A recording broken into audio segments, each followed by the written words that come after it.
राधे राधे सभी जनों को राधे राधे। आज के टॉपिक में हम बात करने वाले हैं चावलों को लेकर। यूँ तो हम अपनी वीडियो में नए नए टॉपिक लेकर आते हैं और आप सभी के साथ चर्चाएं करते हैं। आज के टॉपिक में भी हम आप सभी के साथ चर्चा करने जा रहे हैं चावलों को लेकर।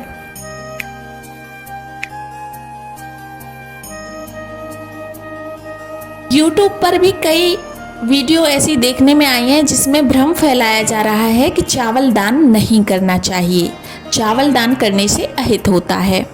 और समाज में भी कई लोग चर्चा करते हुए नजर आए कि चावल दान नहीं करना चाहिए, चावल दान करने से अहित होता है, गरीबी आ जाती है, लक्ष्मी जी रूठ कर चली जाती हैं। इस तरह की तमाम अफवाहें सुनने में आ रही हैं। तो सोचा आज चावल को लेकर ही आप सभी के साथ चर्चा कर लेते हैं, ताकि जो लोग ऐसी अफवाहें फैला रहे हैं उन तक मेरी बातें पहुंच सके। तो आइए शुरू करते हैं। सबसे पहले चलते हैं हम द्वापर युग में, जहां भगवान श्री कृष्ण और सुदामा की मित्रता को लेकर बात करेंगे। भगवान श्री कृष्ण और सुदामा जी की मित्रता को तो सभी जानते हैं, लेकिन सुदामा जी से एक गलती हुई थी जिसके कारण उन्हें दरिद्र बनना पड़ा। वे बड़े ही गरीब बने, जिसके कारण उन्हें घर घर भिक्षा मांगनी पड़ती थी और भिक्षा में उन्हें चावल मिला करते थे दान में, और उन चावलों से ही वो अपना पेट भरते थे, अपने परिवार का पेट भरते थे। कभी कभी तो उन्हें भिक्षा मिलती ही नहीं थी, तो कई कई दिनों उन्हें भूखा भी रहना पड़ता था। इस भूख से व्याकुल होकर एक दिन उनकी पत्नी ने बोला कि आप अपने मित्र कृष्ण से क्यों नहीं मिलते, आप अपने मित्र कृष्ण से मिलें, हो सकता है उनसे हमें कोई सहायता मिल जाए। सुदामा जी की पत्नी सुशीला के बार बार समझाने पर सुदामा जी भगवान श्री कृष्ण से मिलने के लिए तैयार हो गए। तब सुशीला पड़ोसी के यहाँ गईं और वहाँ से चावल लेकर आईं और चावलों की एक पोटली बनाकर सुदामा जी को दी और कहा कि ये चावल अपने मित्र कृष्ण को उपहार स्वरूप देना। तब भगवान श्री कृष्ण से मिलने के लिए सुदामा जी चल दिए और द्वारिका पहुंच गए। तो सुदामा जी ने जब वहां देखा कि श्री कृष्ण तो बहुत ही बड़े राजा हैं और द्वारिका सब सोने की बनी हुई है, इतना चमक धमक देखकर सुदामा जी ने कहा, यहाँ मेरे चावलों का क्या मोल। सुदामा जी ने अपने चावल छुपा लिए, लेकिन भगवान श्री कृष्ण उनके मन की दशा को समझ गए और उन्होंने चावल मांग लिए कि भाभी ने क्या भेजा है, मुझे दो। सुदामा जी ने चावल काख से निकाल के भगवान श्री कृष्ण को दे दिए। ये सभी आप जानते ही हैं। जब भगवान श्री कृष्ण ने 2 मुट्ठी चावल खाए तो 2 लोगों का दान सुदामा जी को कर दिया। सुदामा जी को धनवान बना दिया, धन संपदा से परिपूर्ण कर दिया। जब वो तीसरी मुट्ठी खाने वाले थे तो रुक्मिणी जी ने उन्हें रोका। तो सुदामा जी ने जब चावल दान किए भगवान श्री कृष्ण को, तो कृष्ण ने उनको धनवान बना दिया। भगवान श्री कृष्ण ने उनको 2 लोगों का अधिपति बना दिया, धन संपदा से परिपूर्ण कर दिया।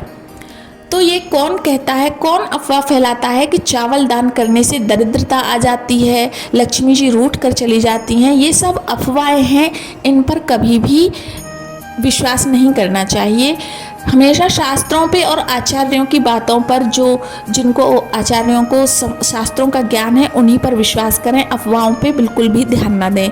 हमारे सनातन धर्म के अनुसार चावलों का विशेष ही महत्व है, चावल दान करने का विशेष ही महत्व है। खिचड़ी पर्व को लेकर चलो, खिचड़ी पर्व पर कितनी खिचड़ी दान की जाती है और प्रसाद रूप में भी खिचड़ी बांटी जाती है। तो चावल दान करने का सनातन धर्म में विशेष महत्व है। चावल दान करने से अगले जन्म में व्यक्ति को चंद्रमा के समान सुंदरता प्राप्त होती है। जब भगवान श्री कृष्ण को सुदामा जी चावल दिए थे और सुदामा जी को घर घर भिक्षा मांगने पर चावल मिला करते थे, इसका कारण क्या था? कारण ये था कि द्वापर युग में धान की खेती अत्यधिक हुआ करती थी। वहाँ धान की खेती बहुत होती थी। उस समय कोई भी अधिक अन्न, जो तमाम तरह के अन्न आजकल हम उत्पादन करते हैं, उस समय धान की खेती बहुत होती थी। देवी भागवत में तो ये भी लिखा है कि कलयुग जैसे जैसे बढ़ता जाएगा, धान की खेती होना बंद हो जाएगी। धान की खेती होगी ही नहीं। देवी भागवत में ऐसे कई वर्णन हैं जो हम आपको नेक्स्ट वीडियो में बताएंगे।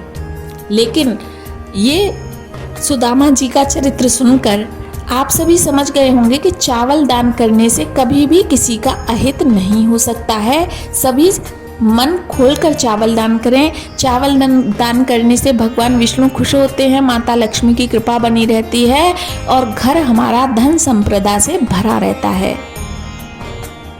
और दूसरी बात ये कि जो भी हम चावल दान करते हैं या कोई भी अन्य वस्तु दान करते हैं, उसका फल हमें भगवान देते हैं। अगर हम किसी व्यक्ति को चावल दान करते हैं तो वो व्यक्ति हमें कोई फल नहीं दे सकता, उसका हमें भगवान ही उसका फल देते हैं। परमार्थ से जुड़ा हम कोई भी कार्य करते हैं, धर्म से जुड़ा हम कोई भी कार्य करते हैं, दान पुण्य जो भी करते हैं, उसका फल हमें भगवान देते हैं, ना कि इंसान। तो बेफिक्र होकर चावल दान करें। चावल दान करने से भगवान विष्णु प्रसन्न होते हैं, माता लक्ष्मी की कृपा बनी रहती है, घर में धन संपदा बनी रहती है। बस एकादशी के दिन चावल दान नहीं करना चाहिए। एकादशी के दिन चावल खाना भी नहीं चाहिए।